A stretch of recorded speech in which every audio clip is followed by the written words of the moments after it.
Bienvenidos a Saber Rural. Qué bueno que estén ahí para compartir juntos todos los adelantos científicos y técnicos que le permiten a las distintas cadenas de valor seguir avanzando y mejorar. Y para comenzar este programa les proponemos precisamente ver la importancia que tienen el suelo y el agua para los sistemas productivos. La agricultura es una de las principales producciones demandantes de agua. Cerca del 70% del consumo promedio mundial es utilizado en los cultivos, además de que se usa en la producción animal y la industria agroalimentaria. Este recurso es considerado como el factor que más incide en la producción de alimentos a nivel mundial. El agua es el combustible de la fábrica. ¿Por qué? Porque para el punto de partida en esa línea de montaje de la producción del alimento es la fotosíntesis, que es producto de la planta. Lo que hace, toma agua, la transpira y en ese proceso de transpiración es donde se incorpora el dióxido de carbono de la atmósfera para producir los fotoasimilados, que es lo que construyen las estructuras para producir alimentos. O sea, primero se construye una antena verde que me capta la energía solar y después obviamente todo ese recurso va destinado a granos, forrajes, madera, fruta, lo que sea. O sea que el agua es el combustible para que la fábrica esté en marcha. Si no hay agua, no hay producción. En la percepción de numerosas culturas, el suelo es fuente de vida y en él se cierra el círculo de la misma al recibir los restos de numerosas formas vivientes como plantas y fauna del lugar, para que moradores del suelo como hongos y bacterias los descompongan. Desde un enfoque productivo, el suelo o los grupos de suelos que se pueden encontrar en una parcela de tierra son el soporte de anclaje para las raíces y proveedores de agua y nutrientes para las plantas que crecen en ellos. El suelo es un reservorio, un silo de agua. ¿Por qué? Porque nosotros podríamos hacer un cultivo sin suelo a través de una corriente de agua, por ejemplo un cultivo hidropónico, con agua aireada, con nutrientes. Eso en un sistema extensivo de producción es utópico. Entonces el suelo pasa a tener un rol fundamental como almacenamiento del agua, pero además también como un administrador para entregarle el agua a la planta en tiempo y forma.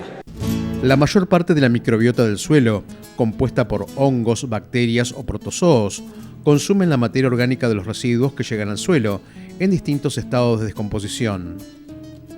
Sus componentes microbiológicos, orgánicos y minerales, que cumplen diversas funciones, varían en los diferentes ambientes, por lo que la calidad de los suelos está relacionada a la estructura productiva.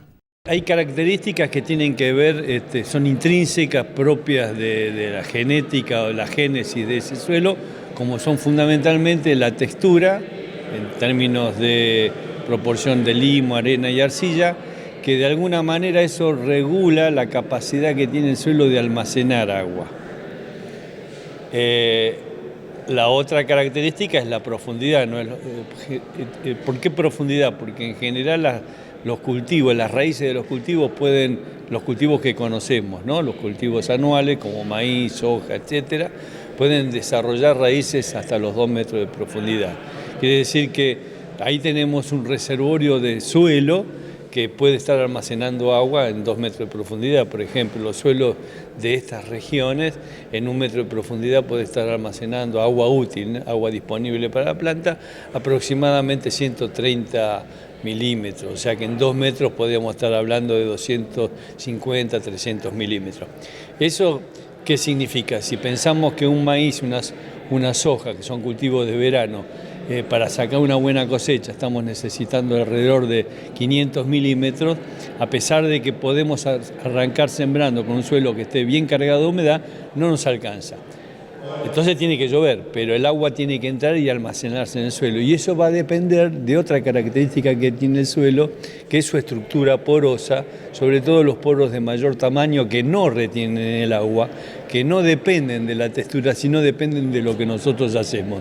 Fundamentalmente, esa característica funcional de la estructura depende mucho de la materia orgánica y de la actividad biológica, incluida de las raíces que tienen los cultivos.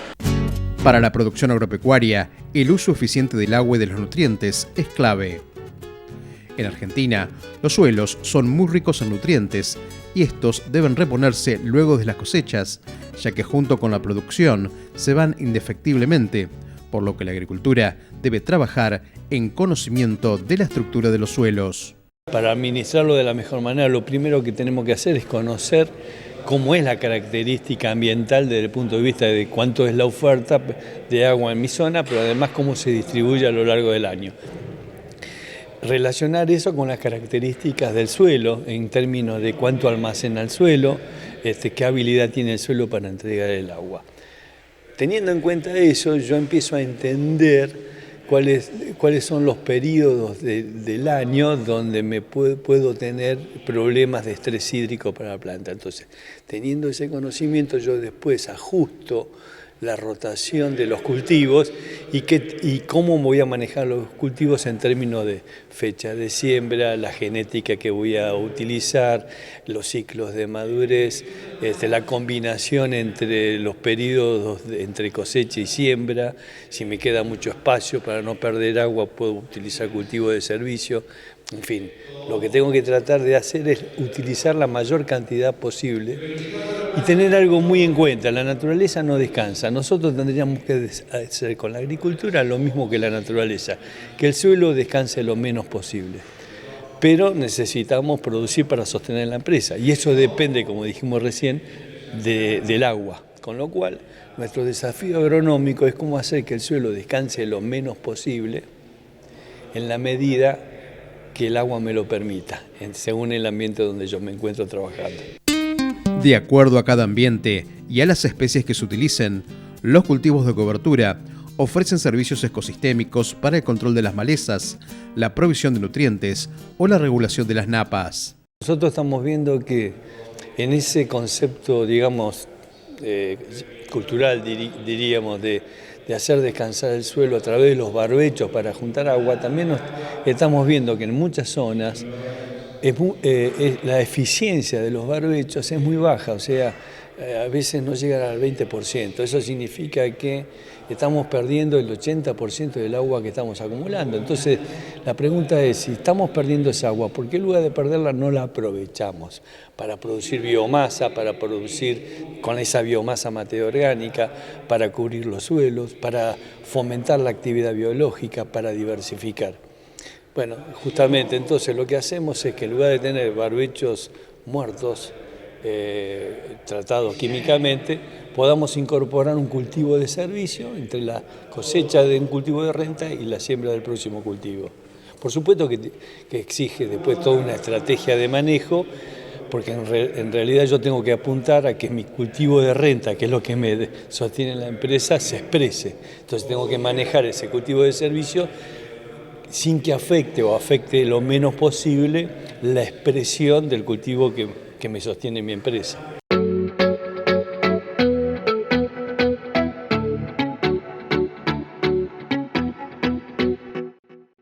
Después de ver la importancia que tiene el cuidado de recursos como agua y suelo para mantener la sostenibilidad, les proponemos hacer una breve pausa. Pero no se vayan, porque en nuestro próximo bloque les vamos a contar cómo se pueden caracterizar los sistemas productivos.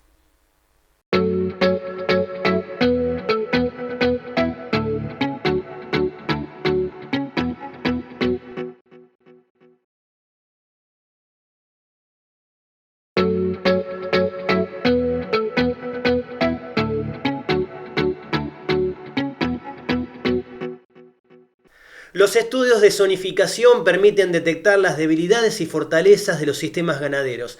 Y en este segmento de Saber Rural les mostramos cómo este método se adopta en la Facultad de Agronomía de la Universidad del Centro de la Provincia de Buenos Aires. Los estudios de zonificación agroecológica permiten identificar las potencialidades y restricciones de las distintas unidades territoriales y definir modalidades de uso y aprovechamiento sustentable de los recursos a partir del análisis integrado de distintos atributos. Este método de estudio ha sido adoptado desde la Facultad de Agronomía de la Universidad Nacional del Centro de la Provincia de Buenos Aires, orientado a caracterizar la ganadería de la región del partido bonaerense de Azul, después de un proceso de agriculturización que se ha registrado en la zona. Nosotros estamos haciendo un trabajo al respecto, que todo surge de ver los datos de SENASA, de stock de vacunación del partido, y vemos que nuestro partido está como dividido en dos por la ruta 226. Al sur de la ruta 226 es netamente agrícola, al norte es netamente ganadero, tenemos la cuenca del Salado. En promedio tenemos un stock de 550.000 cabezas y el 25% del stock está en el 30% del área agrícola. A partir de ese dato así global que tenemos, empezamos a tratar de ver cómo podíamos estudiar qué estaba pasando con los sistemas y cómo se estaban estructurando, qué estaba ocurriendo. Entonces, lo primero que trabajamos fue con transectas, donde íbamos identificando lotes y con eso, y con imágenes satelitales. Entonces, ¿qué hacíamos? Se entregaba verdad de campo, que era lo que veíamos, y lo relacionábamos con las imágenes satelitales. Entonces, de esa manera podíamos tener de toda esa área que abarca toda la zona de serranía, digamos, de Azul y una parte de Tandil, decir, bueno, ¿qué cantidad de cultivos de gruesa hay? ¿Qué cantidad de cultivos de fina hay? Y estos modelos integrados, ¿qué van a hacer? Van a ir sobre la fina, cuánto de eso pasó a verdeos de invierno, cuánto se utilizó como rastrojo de fina tal para dar de comer a los animales, o cuánto pasaron a cultivos de segunda y volvieron a cultivo y no se mantuvieron.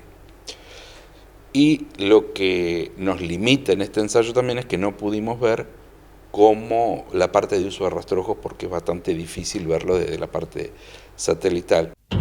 La ganadería en la región del partido bonaerense de Azul se ha caracterizado por sus sistemas de cría y engorde a pasto. La base del proceso productivo ha sido la cría articulada con invernada o agricultura en aquellos suelos en que es viable una producción mixta. Frente al avance de la agricultura y para mantener el equilibrio de los sistemas, el estudio ha demostrado que la ganadería ha mantenido su stock con diferentes estrategias de producción. Del 50% del área de fina que se hacía, el 50% del área de fina en términos generales iba hacia cultivos de verdeos de invierno o cultivos de servicio que se utilizaban. Y a su vez, trabajando con los stocks ganaderos de SENASA, lo que pudimos ver es que lo que tiene son sistemas de ciclo completo, o sea, se cría, recría y engorde. Para hacer la cría y recría, lo que vemos es que tienen que estar utilizando parte de pastura y parte de verdeos. Si no, no la pueden hacer, y hay una parte de corrales también que está ahí. Ahora bien, si nosotros esa área que tiene el 75% de los suelos que son netamente agrícolas, nos quedan suelos ganaderos y con aptitud ganaderos agrícolas, asumiendo que los ganaderos agrícolas se destinaran todos para ganadería, nos queda que tenemos 2 cabezas por hectárea, con lo cual es altísima la carga que hay. Ahí es el tema de ver cuál es el impacto ambiental que están jugando estos sistemas, porque básicamente esas áreas ganaderas, ¿de qué se componen? Se componen de cerros, especies naturales que hay en los cerros, cañadones, porque tenemos nacimientos de los arroyos ahí, entonces cañadones de los arroyos, que es la parte de campo natural, algunas pasturas, que muchas de las pasturas en su mayoría han sido pasadas a agricultura, o sea que quedan proporcionalmente pocas pasturas, uso de rastrojos y uso de verdeos. Eso es en lo que se estructura toda esa ganadería. Y para tener semejante carga, lo que estamos temiendo, pero aún no lo podemos ver, es que haya un uso demasiado intenso de algunos recursos y que se estén dañando aspectos ambientales. como son especies nativas. Para alcanzar la rentabilidad del negocio agropecuario, se debe producir más, innovar, bajar costos y hacer un mejor uso de los recursos disponibles, enfrentando nuevos desafíos.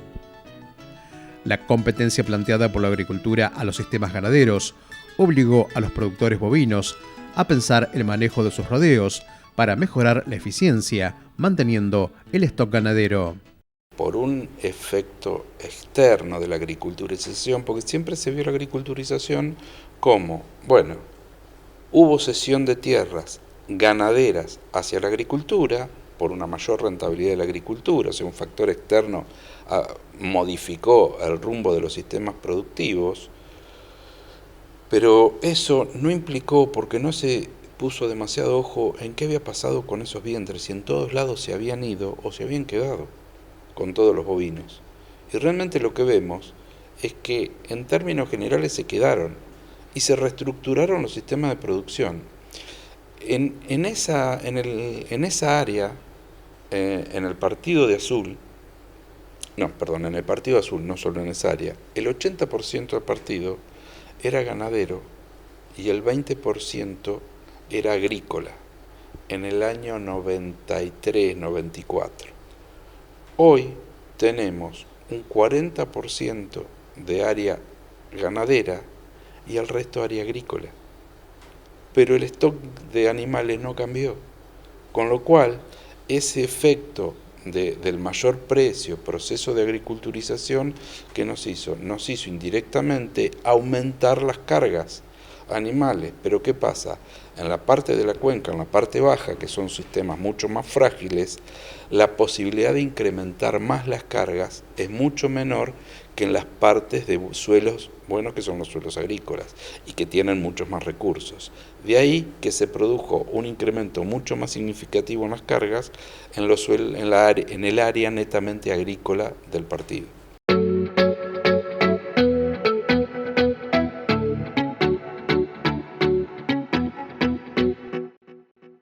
Ahora que vimos cómo se pueden caracterizar los sistemas ganaderos, queremos agradecerle a los referentes de la Facultad de Agronomía de la UNICEN por su constante aporte en conocimientos. Y a ustedes que nos acompañan les proponemos hacer una breve pausa. No se vayan porque enseguida volvemos con mucho más Saber Rural.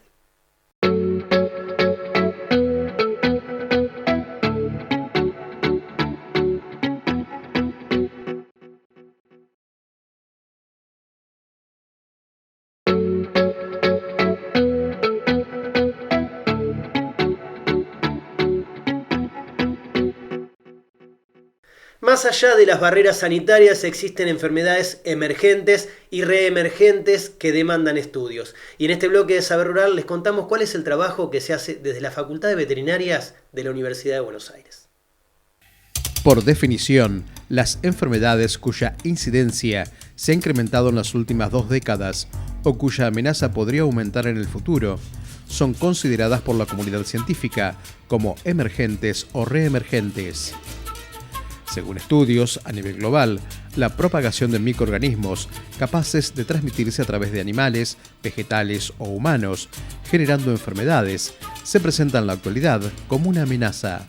Las enfermedades infecciosas, pese al pronóstico que habíamos hecho erróneamente de que íbamos a tenerlas todas controladas, teniendo vacunas, teniendo medidas higiénicas y teniendo antibióticos, fallamos en la predicción hace como 30 o 40 años y empezamos a tener microorganismos resistentes y emergencia de un montón de microorganismos nuevos o la generación de conocimientos como para reconocer a microorganismos nuevos que no conocíamos como productores de enfermedades. Esto pasa tanto en humanos como en animales y esto está muy marcadamente acelerado en los el último decenio, digamos, un poco por la existencia de herramientas diagnósticas mucho más discriminatorias, algunas basadas en genómica y otras en la detección de proteínas de los microorganismos que nos permiten diferenciarlos mucho mejor y asociarlos a cuadros que antes pensábamos que eran producidos por un microorganismo que terminaron siendo un paquete de microorganismos. Cada uno de los que los produce es un poco diferente. En las últimas décadas, partiendo del concepto de una salud, se han registrado grandes avances en el diagnóstico y control de las enfermedades emergentes y reemergentes.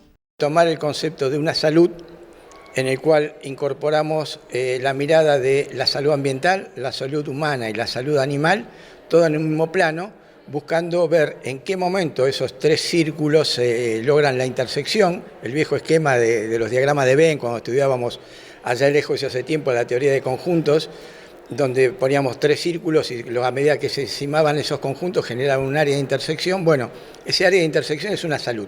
Es el concepto teórico de una salud. Ya no podemos trabajar aislados. Para enfrentar este tipo de patógenos emergentes y reemergentes, hay que poner sobre la mesa todos los factores condicionantes de la actividad humana, y ahí entra lo social, lo cultural, lo productivo, lo religioso, todos los factores ambientales, y ahí entra el cambio climático, el cambio de temperatura o los incrementos de temperatura a nivel planetario, la aparición de fenómenos naturales que antes eran muy espaciados y ahora son cada vez más seguidos, inundaciones, ciclones, terremotos, todo eso que se va sumando y que va generando cambios en la flora y en la fauna de esos ambientes silvestres que decíamos hace un rato, y toda la parte de salud veterinaria.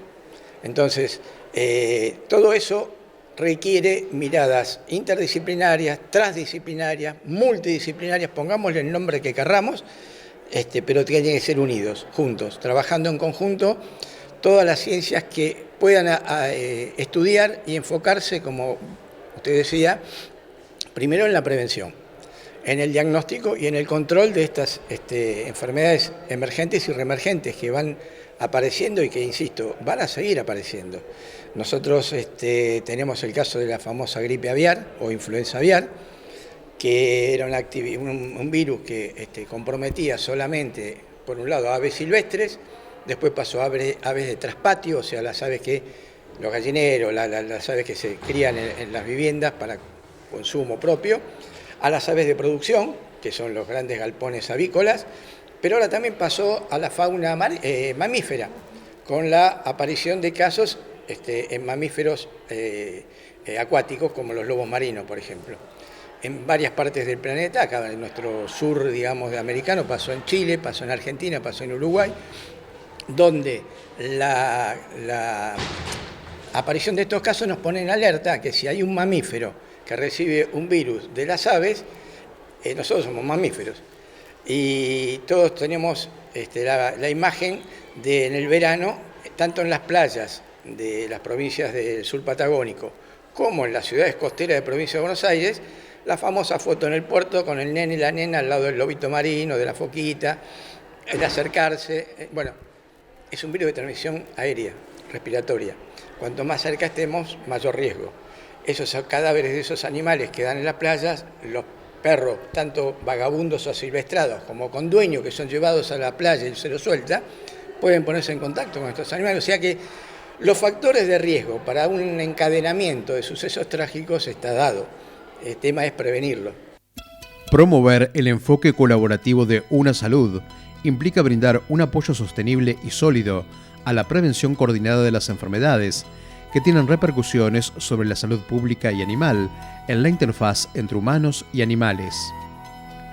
Para lograr ese objetivo, la Facultad de Veterinarias de la UBA, a través de sus institutos, impulsa acciones para abordar las problemáticas que plantean las patologías emergentes. Es un conjunto de grupos de investigación y cátedras dentro de nuestra facultad y que también tiene vinculaciones con otras facultades, con otros centros de investigación, tanto nacionales como del extranjero, y tratamos de encarar todas las investigaciones dentro del marco de una salud. Investigaciones que tienen que ver con las enfermedades infecciosas en animales, las enfermedades parasitarias en animales, pero que en ambos casos son zoonosis. O sea, que de los animales esos agentes patógenos pueden pasar al humano y generar casos o brotes en humanos. Tenemos el área de patología, tenemos el área de la microbiología veterinaria con los mismos conceptos y el área de la epidemiología y salud pública, que es un poco la que reúne todo eso y la que le da contenido o marco teórico al concepto de una salud. Trabajamos con facultades como la de agronomía, como la de ciencias exactas, que estudian la vegetación, en el caso de agronomía, los vectores, mosquitos, flebótomos, garrapatas, en el caso de los biólogos, murciélagos, y roedores también en el caso de los biólogos que trabajan en ese tema, más los médicos de las facultades de ciencias médicas y nosotros los veterinarios para llevar adelante investigaciones que tienen que ver con esto de las patologías emergentes y reemergentes.